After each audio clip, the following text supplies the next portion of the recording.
Empecé a estudiar inglés cuando tenía 11 años. Lo recuerdo perfectamente porque para mí fue una gran aventura. Yo vengo de una familia donde nadie habla otra lengua más que el castellano. Mis padres eran de origen pues bastante humilde y apenas fueron a la escuela con su...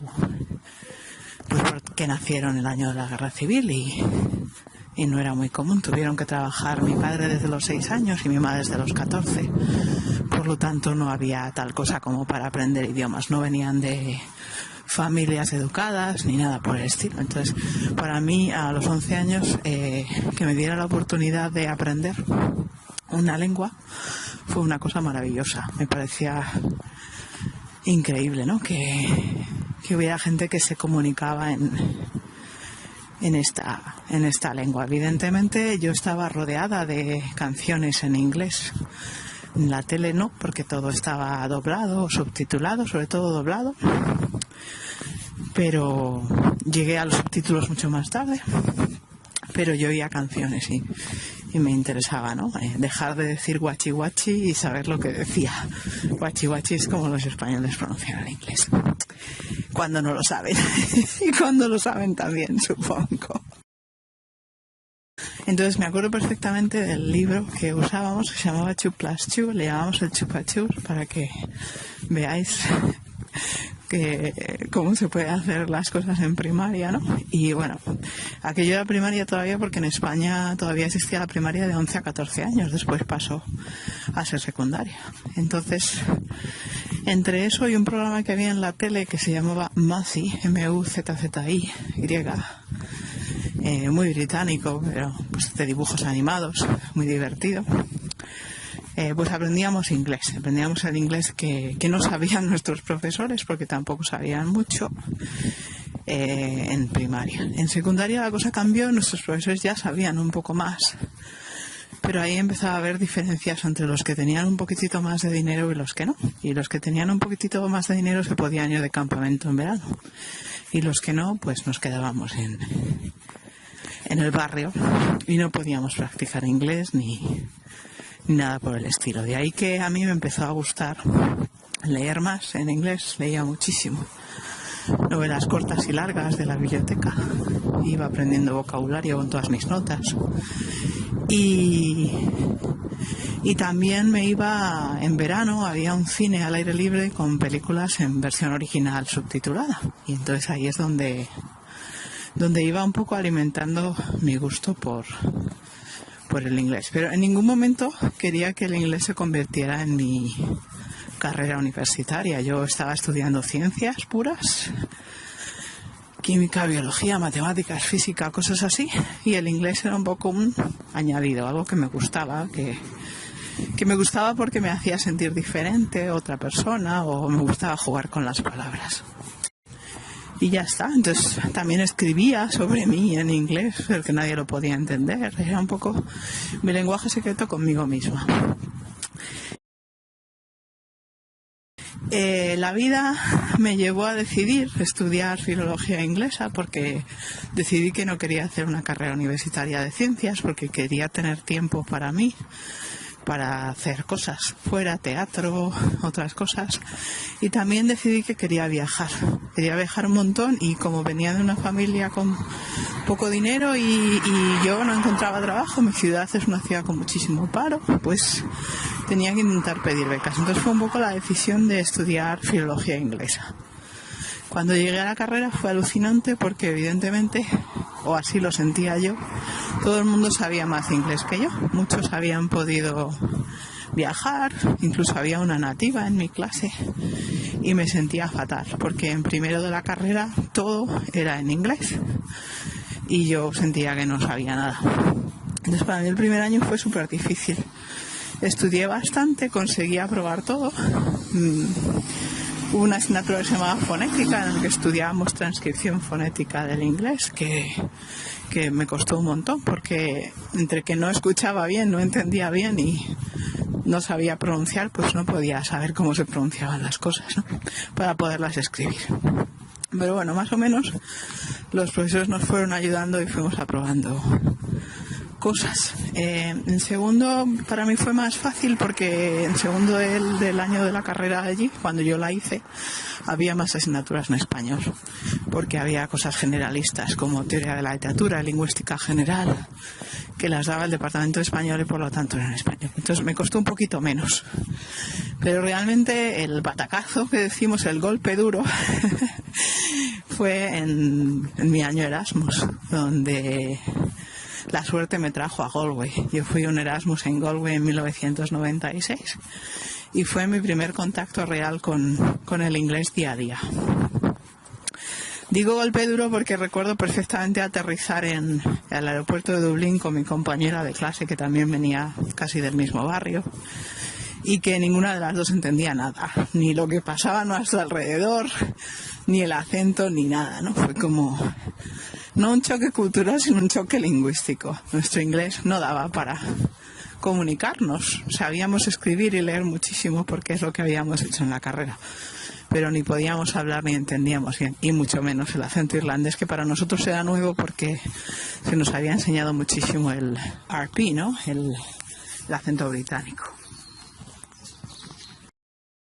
Y luego, pues ya empecé la carrera. Mi carrera fue, bueno, yo estudié ciencias hasta selectividad, que eran los exámenes de acceso a la universidad, como se llamaban entonces. Y luego decidí que no quería llevar mi vida por ciencias, que no quería pasar tantísimo tiempo en los laboratorios y demás, que había que hacer en las carreras de ciencias y que hacía otra cosa. Entonces esa decisión me llevó 2 años, pasé 2 años en lo que se llama COU, que era el curso de orientación universitaria, lo que es ahora un bachillerato, el último año.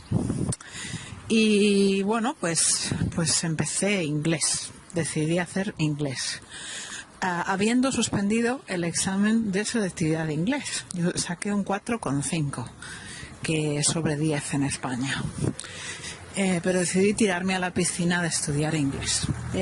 No todas las asignaturas en inglés, pero casi todas eran en inglés, lo que supuso un gran reto para mí en primero. Sobre todo teníamos la asignatura de fonética, en la que había que aprender el alfabeto internacional de fonética y demás. Vamos, que fue un shock al sistema, ¿no? Pero bueno, aprobé todo ese año. Aprendí relativamente poco inglés a nivel hablado, leí muchísimo, o sea que aprendí más a nivel leído, y también escribí bastante, pero estoy segura que lo escribí mal y no nos daban muchísimas evaluaciones, o sea, no nos decían cómo lo hacíamos, era un poco, ibas por intuición, a ciegas. Tenía la intención de venir a trabajar en verano como au pair, pero no pude. El trabajo que me dieron al final no salió y entonces no pude venir y me quedé en España ese verano porque no me permitía, no tenía dinero para ir a otro sitio. En mi ciudad había muy poco trabajo y no podíamos trabajar. Entonces empecé segundo para mi sorpresa fue muchísimo más en español, porque había muchas asignaturas compartidas con las otras filologías. Yo hacía filología inglesa, entonces pues eran teoría de la literatura, lingüística general. Entonces esas asignaturas iban en español y ese año de hecho me salió muchísimo mejor que el segundo año, porque había que leer y escribir más en español y eran mis fuertes, aunque yo fuera de ciencias, ¿no? Mis puntos fuertes. Entonces, bueno, pues hice eso. Y en tercero me tocó irme de Erasmus. ¿Dónde? A Galway. Y eso ya fue pues un poco el salto. El salto a que jamás olvidaré, la llegada a Dublín, en la que no entendía absolutamente nada. Nada de nada. A pesar de todas las pruebas de comprensión auditiva, de todo lo que habíamos hecho durante la carrera, yo no era capaz de entender a nadie, ni al señor del autobús, ni al de la oficina de turismo que nos dio la información, malamente a la señora que nos rescató en la estación de autobuses cuando llegamos, porque cuando llegamos a Dublín nos dijeron en Corrib Village que todavía no estaban abiertas las instalaciones hasta el lunes. Entonces tuvimos que buscar rápidamente a alguien que nos diera alojamiento, un B&B, con nuestro poco dinero de Erasmus para el fin de semana. Y bueno, pues en la estación de autobuses había gente que se ofrecía y allí fuimos a una casa. Y bueno, pues la señora se esforzaba mucho y más o menos la entendíamos. Nos dio a probar puchín el primer día, cómo no, y esa fue nuestra llegada a las dos, mi compañera de clase y yo, españolas, nuestra llegada al mundo angloparlante, ¿no? Hablando inglés. Después ya fuimos a Coral Village. En Coral Village compartíamos la casa con muchas personas internacionales, Noruega, Italia, de la isla de Reunión. Y bueno, pues hablábamos inglés, pero hablábamos lo que yo llamo inglés Erasmus, ¿no? Que es un inglés general, estandarizado y poco colorido, muy estándar. Intentamos establecer muchas amistades con personas irlandesas, tanto en clase como fuera de ella. Teníamos muchísimos cursos porque, bueno, pues todavía no existía el sistema de créditos europeos y había que convalidar por contenido con España, lo cual hacía las cosas muy difíciles y nos hacía tener muchísimos cursos. Y como yo dependía de una beca para poder estudiar, pues tenía que hacerlo todo. Entonces, pues eso. Básicamente pasamos el año Erasmus estudiando en la biblioteca y escribiendo ensayos, que era lo que decíamos. Hacíamos ensayos como roscas, yendo a clase. Nosotras dos. En otros casos no era así. Había gente que estudiaba bastante poco, que tenía bastante pocas asignaturas y se dedicaba a socializar y a hacer actividades, también porque tenían dinero. Nosotros podíamos salir poco y bueno, pues nos movíamos muchísimo con españoles, ¿no? Primero pues porque era nuestra primera experiencia fuera de casa y fuera del país y bueno, pues necesitábamos el apoyo de otros. Entonces, en lo que se refiere a aprendizaje de inglés, una vez más, hablado, no mejoré mucho. En esos 9 meses del Erasmus algo mejoré, sobre todo a nivel escrito porque aprendía las correcciones que me daban de los ensayos, pero una vez más el nivel hablado era un problema. Tuve la gran suerte de una cosa que hice fue quedarme aquí en Navidad. No fui a casa en Navidad y eso también me ayudó porque la gente que fue a Navidad rompió un poco su proceso natural y fue como casi volver a empezar después de un mes en España, ¿no? Volver a poner el cerebro en inglés. Les costó un poco, mientras que yo no, para mí fue todo seguido. Yo volví en marzo una semana para pedir unas becas que me interesaban, pero estuve aquí en Navidad. Se quedaron bastantes americanos y gente así también. Yo supongo que pude aprovechar para conversar más en inglés, aunque no fuera inglés de Irlanda. Y eso fue. Y en mayo tuvimos que volver, se acabó el Erasmus y conseguí una beca para Inglaterra, para hacer un curso en Oxford, en la universidad. El curso fue tremendamente difícil y en él había estudiantes de posgrado y profesores universitarios, todos de lengua materna inglés. Entonces para mí realmente eso sí fue inmersión y casi como tirarme al hondo de la piscina sin saber nadar. Pero aprendí muchísimo. En esas 5 semanas en Oxford, viviendo con una mujer galesa que me dio una habitación en su casa y su hija de 12 años, es decir, era completamente en inglés todo el día. Hablé bastante, perdón, me tocó hacer presentaciones en clase y hablé bastante con mis compañeros de clase y leí constantemente. Me pasé el día en Bodleian Library, ¿no? Que además es tan maravillosa y tan bonita. Entonces ahí sí que fue un intensivo que dio la vuelta bastante al inglés que tenía, al inglés oral, digamos, más. Y luego en el cuarto pues ya era casi todo en inglés y se demostraba, ¿no?, que había trabajado muchísimo el anterior y me resultó bastante fácil ese año de la carrera. Ya podía pensar en inglés y todo eso. Y eso fue un poco como acabé la carrera. Ahí decidí hacer el CAP, que era un curso de aptitud universitaria, que es un máster para educación secundaria, para dar clase en educación secundaria. Y lo hice en la variedad de inglés, lo hice los sábados mientras trabajaba y conseguí eso, conseguí esa titulación también antes de volver a salir del país, es lo que tocaba al año siguiente. Bueno, antes me he dado cuenta escuchando que dije curso de aptitud universitaria y el CAP antes se llamaba curso de aptitud pedagógica. Entonces no es exactamente lo mismo.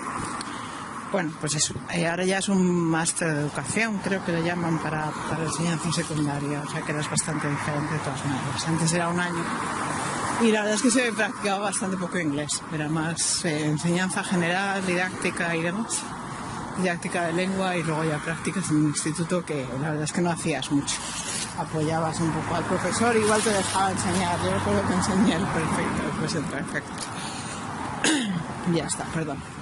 Entonces, lo que venía diciendo es que al año siguiente de hacer todo eso y de empezar un doctorado en literatura inglesa que después no continué, pues en ese momento tocó pues buscar trabajo fuera. Realmente no me interesaba quedarme en España, yo quería trabajar en la enseñanza, no tenía muy claro por dónde continuar, no me apetecía hacer oposiciones y quedarme en casa de mis padres encerrada estudiando miles de horas para conseguir un puesto en secundaria, que es como funcionan las cosas allí. Hay que hacer una oposición, que significa estudiar 60 o más, 64, 70 unidades, hacer un examen de inglés, hacer un examen de esos temas, presentarlo oralmente. Es un trabajo enorme y normalmente pues puede que no te hagan nada, ¿no? Y puede que no consigas nada y que pases años solo consiguiendo sustituciones y cosas así. Entonces, pues eso, que decidí que me iba. Busqué todas las becas habidas y por haber. Pedí una cosa que se llama auxiliar de conversación del gobierno español del Ministerio de Educación para dar clases en institutos en Inglaterra o en Irlanda. Pedí los lectorados de AECID, de la Agencia de Cooperación Internacional. En fin, lo pedí todo. Y quedé suplente en un lectorado de AECID en Canadá y luego me dieron un auxiliar de conversación en una escuela en Southampton. Bastante formal, ¿no? Una escuela privada. Entonces, lo de Inglaterra no me apetecía mucho, porque no me apetecía ir a una escuela privada. Siempre he sido muy informal y demás, y no me apetecía hacer estas cosas, ¿no? No me apetecía tenerme que vestir formalmente todos los días y demás. Yo quería hacer unas cosas más informales, supongo. Por mi personalidad principalmente. Entonces,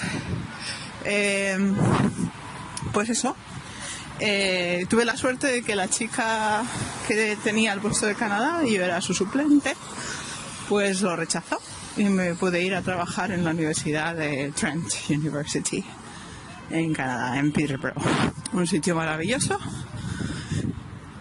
Tuve también la suerte de que era muy fácil, ¿no? Porque te cubrían el vuelo, te cubrían alojamiento y comida, entonces era una cosa que se hacía en los lectorados hace mucho tiempo, ya no funcionan así. Y entonces yo llegué a mi casa. El jefe del departamento de español me había buscado una casa con estudiantes de posgrado y me recogió un autobús, un minivan, una mini caravana en el aeropuerto y pues me llevó a mi casa. Entonces, aunque el viaje fue tremendo, ¿no? Porque era la primera vez que me iba tan lejos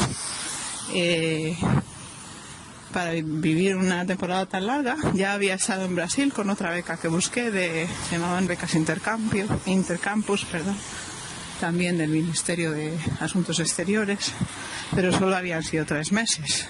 Allí había estado haciendo investigación en el departamento de inglés, enseñando literatura inglesa y literatura norteamericana a gente adulta que estudiaba por la noche. Fue una experiencia maravillosa. Primero porque, bueno, pues nuestro nivel de inglés era muy parecido y nos sentíamos muy identificados y la gente tenía unas ganas maravillosas de aprender, entonces fue muy gratificante para mí. No sé si para ellos lo fue así porque no me daba la percepción, era muy joven, tenía 21 años, entonces no me daba 22. Bueno, el caso es que llegué a Canadá, como os digo, un 9 de octubre porque hubo problemas con el visado. Estábamos con la guerra del Fletán. Y entonces, bueno, pues ya había empezado el curso, me tuve que incorporar un poco ahí despacio. Que por un lado me vino muy bien porque hasta el segundo semestre pues no empecé realmente lo más duro, ¿no? Y pues evidentemente vivía con estudiantes canadienses, entonces era inglés o inglés. Al principio fue duro entre el jet lag y demás, que me costó adaptarme la primera semana o así. Y ellos tenían una vida muy ocupada porque estaban empezando másters y tenían muchísimo trabajo. Y bueno, pues entonces decidí que me iba a apuntar a todo lo que había para apuntarse de asociaciones y grupos de estudiantes allí que me metí. Y luego también ya empecé a organizarlos yo para estudiantes de español. Entonces, realmente esta vorágine, porque fue una vorágine realmente, cuando miro hacia atrás digo, madre mía, la cantidad de cosas que hacía, ¿no?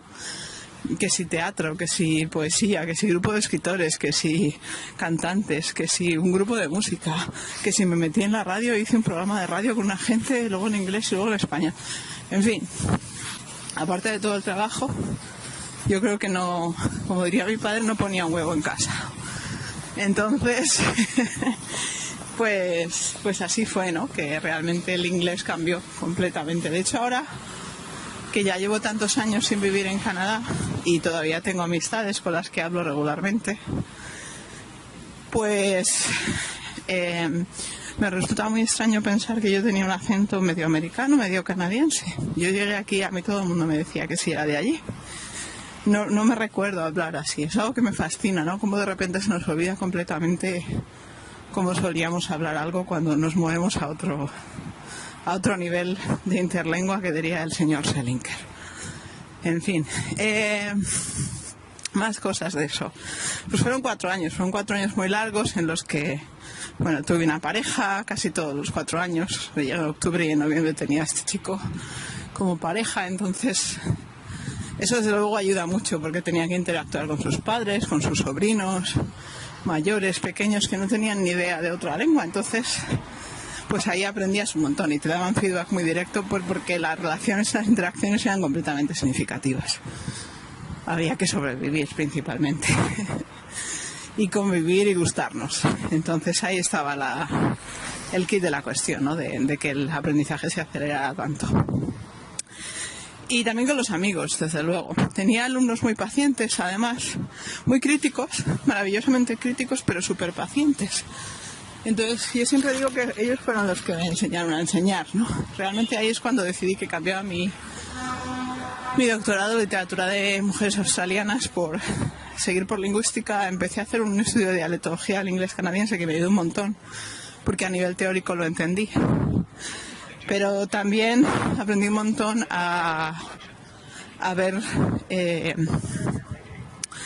de los alumnos, porque ellos me criticaban, me decían, mira tía, esto no funciona nada, y yo decía, bueno, pues entonces ¿qué hacemos? Y ellos decían, no sé, a lo mejor intenta esto. Entonces fue un poco, las clases eran pequeñas, bastantes, y yo era muy nueva y casi de su edad, entonces ellos se sentían, no les intimidaba para nada y me ayudaban, y también pues salíamos a los mismos bares, hacíamos las mismas cosas en los mismos grupos, ¿no? Entonces había esa unión a muchos niveles, que también ayudó a mejorar mi inglés y espero que algunos su español.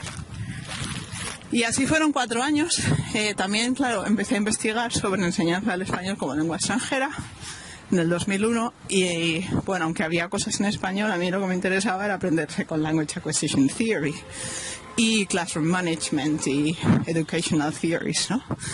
Teorías educacionales, teorías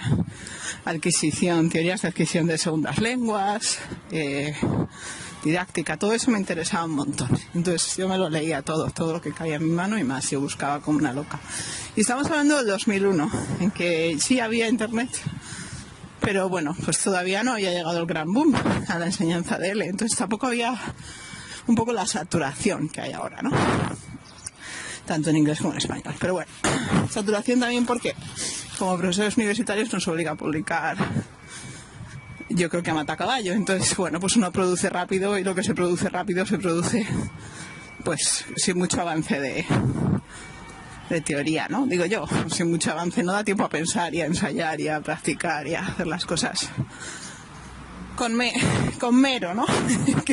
Diría mi madre, con esmero, perdón, con esmero.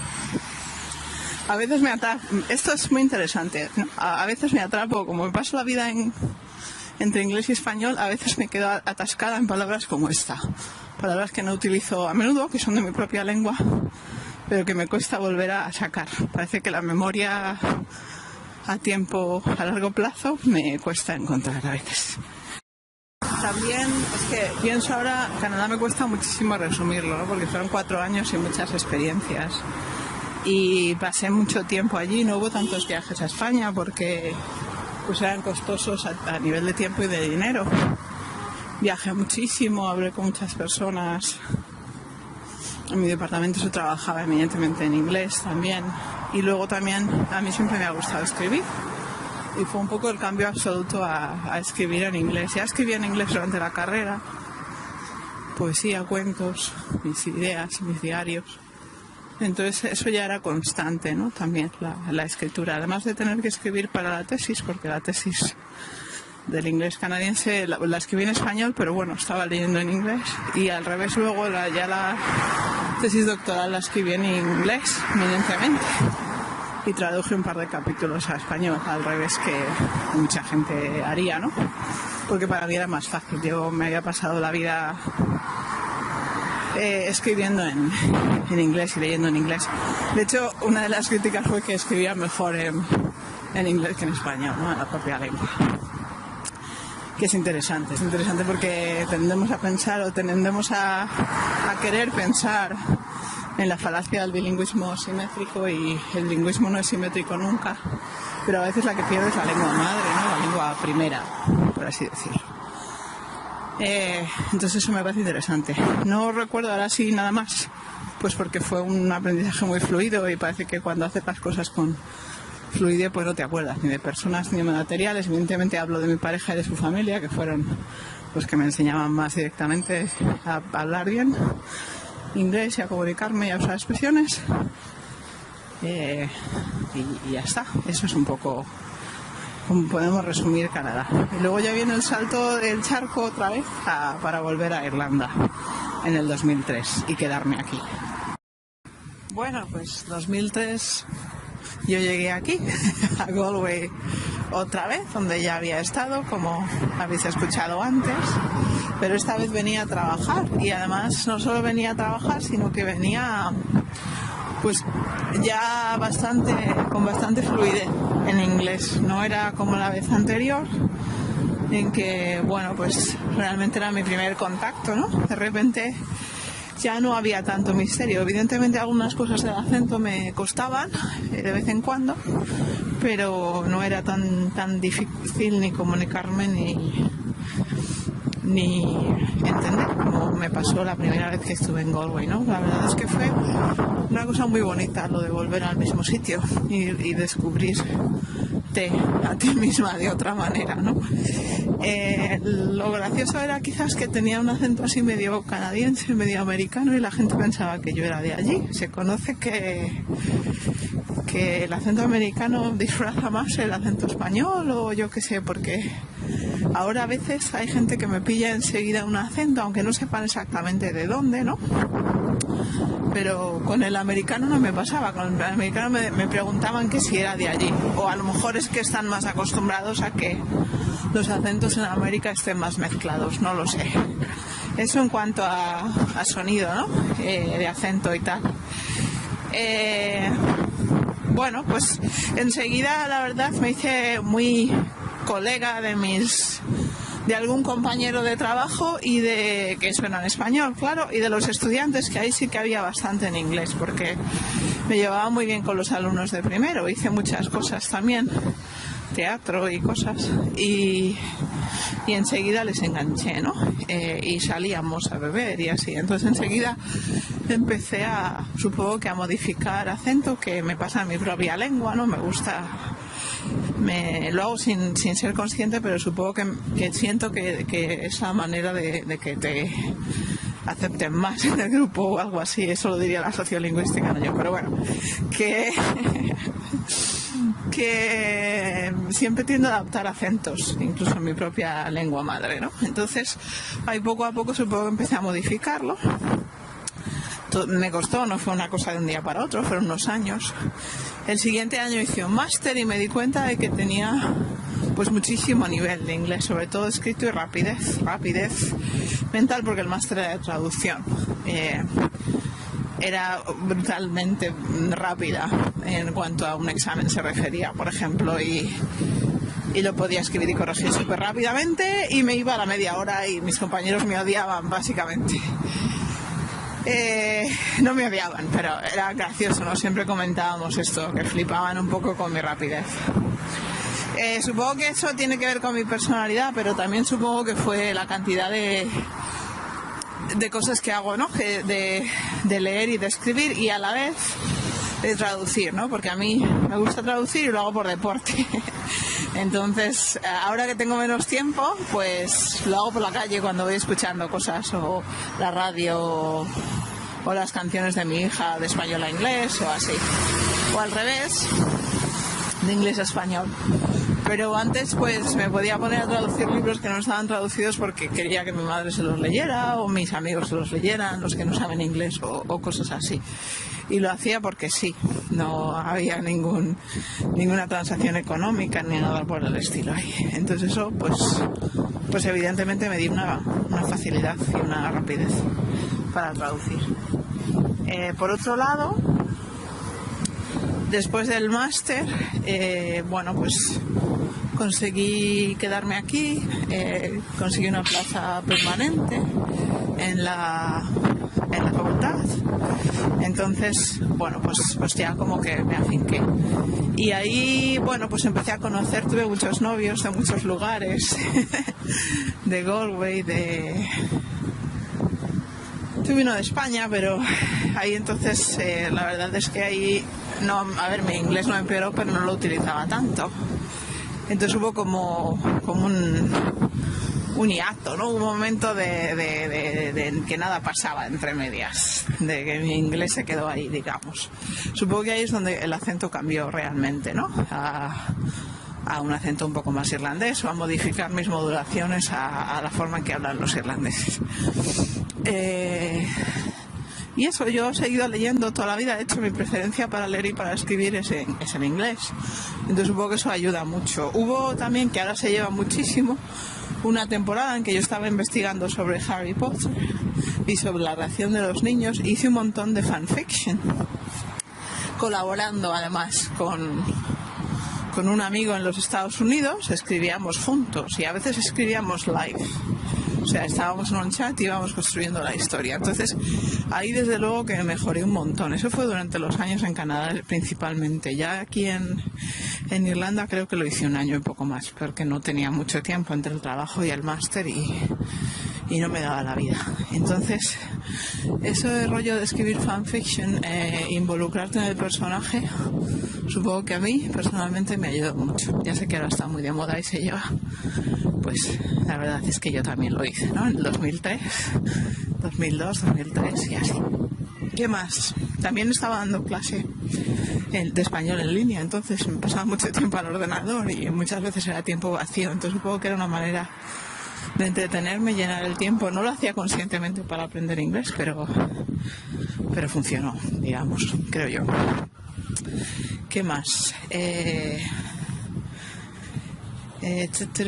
Pues no sé, se me ocurre ahora mucho más. La verdad es que en estos días, en estos años, aquí ya, pues lo más importante realmente es que me he ido acostumbrando a todos los acentos de las distintas regiones de Irlanda, que alguno es bastante difícil de entender porque pues las vocales a lo mejor son más cerradas o la pronunciación de una palabra en particular dista mucho de la pronunciación estándar, por lo tanto te tira un poco para atrás. Entonces, más que nada ya estos años han sido eso, ¿no? Y establecer relaciones. Como os digo, he tenido muchos novios de diferentes regiones, incluso uno británico, donde mi acento moduló un poco hacia lo que se llama Receive Pronunciation, RP, pero luego volvió porque pues eso no funcionó, y entonces conocí a la pareja con la que vivo ahora y con la que tengo una hija, y él es de Galway y en casa hablamos así, digamos. Con los alumnos sí hablo inglés, pero muy poco, porque mi relación ahora es menor, porque no tengo tiempo para salir por las tardes. Tengo una hija a la que quiero dedicar el máximo de tiempo, con la que hablo en inglés y en español, mucho en español, y en inglés cuando nos toca, porque no hay personas que hablen español alrededor. Y y ya está. Y así es más o menos donde estoy ahora. Sigo teniendo problemas de pronunciación con palabras como tijeras. Sigo teniendo problemas con los posesivos, que los tengo fosilizados y a veces se me escapa el his for el hers. Cosas de estas que parece que uno nunca termina de solucionar, ¿no? Digamos, pero bueno, pues ahí estamos. Realmente yo creo que el aprendizaje nunca termina. Me cuesta todavía zonas de vocabulario slang, por ejemplo. Evidentemente expresiones idiomáticas que nunca se saben todas, ni en la propia lengua. Pero pues cuando vemos alguna película con slang de drogas o cosas así un poco más de jerga, pues a veces patino. Aunque, bueno, pues más o menos lo entiendo, diríamos al 80%. Y nada más, eso es un poco mi trayectoria. Elegí el inglés para ser otra persona. Elegí venir a Irlanda para medio quedarme a vivir. Tampoco era una decisión firme, porque soy una persona bastante nómada, o lo era, porque ahora ya no, desde hace 15 años. Y realmente vine aquí para no ser quien era en España o en español, ¿no? Realmente ahora la persona que soy en español está muy influenciada por lo que llegué a ser en inglés. Mi personalidad cambió, se flexibilizó un montón. Supongo que en Irlanda son bastante flexibles, se positivizó bastante. Yo era una persona muy negativa, muy cerrada, muy tímida. Y el inglés no solo me abrió puertas profesionales, sino que me abrió un montón de cosas, ¿no? Un montón de experiencias de identidad que cambié realmente. Igualmente, no solo cambió mi personalidad, sino el inglés me ha ayudado muchas veces incluso a solucionar atascos psicológicos en los que me encontraba, ¿no? Escribiendo en inglés veía que las cosas se podían ver desde otro punto de vista. Digo inglés porque no me he puesto a hablar del portugués, que también hablo un poco, o del gaélico, que estoy aprendiendo ahora mismo, que vuelven a ser una puerta a otro mundo en el que vivo y que no es visible hasta que uno abre la puerta del idioma, ¿no? Creo yo. Pues yo creo que los idiomas son mucho más que aprender las bases y intentar comunicarse con la gente, ¿no? El idioma te puede cambiar la vida. Y ya está. Eso es todo lo que quería decir.